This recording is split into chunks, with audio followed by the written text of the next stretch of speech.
మీకు నోటీసులు వచ్చినాయి స్పీకర్ గారి నుంచి. మరి మీరు నిజంగానే పార్టీ మారకపోతే, పార్టీ నాయకత్వం పట్ల మీకు విశ్వాసం ఉంటే ఎక్కడికి రావాలి? కేసీఆర్ గారి దగ్గరికి కదా రావాల్సింది.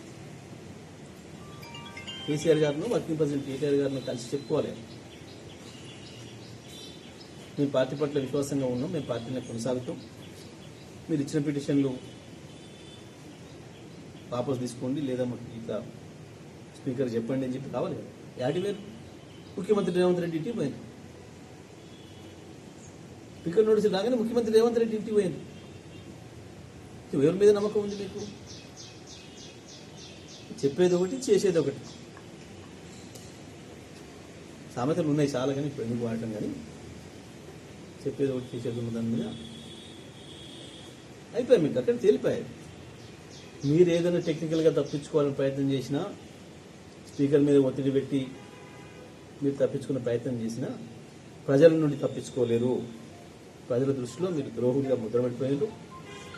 తప్పకుండా మీకు రాజకీయంగా సమాధి జరుగుతుంది తప్ప రాబోయే రోజుల్లో ఇక మీకు రాజకీయంగా ఇంకా ఇంతమించిన ముందు అవకాశాలు రావు దీంట్లో కూడా. కాకపోతే ఈ పీరియడ్ వరకు ఉంటామని అనుకున్నాను. తప్పకుండా స్పీకర్ సరైన నిర్ణయం తీసుకుంటే మంచిది. లేదంటే కోర్టులు సందర్భాల్లో అనేక చోట్ల ఏదైతే నిర్ణయం ఇచ్చినాయో తప్పకుండా కోర్టు ద్వారా న్యాయం జరుగుతుంది. టీఆర్ఎస్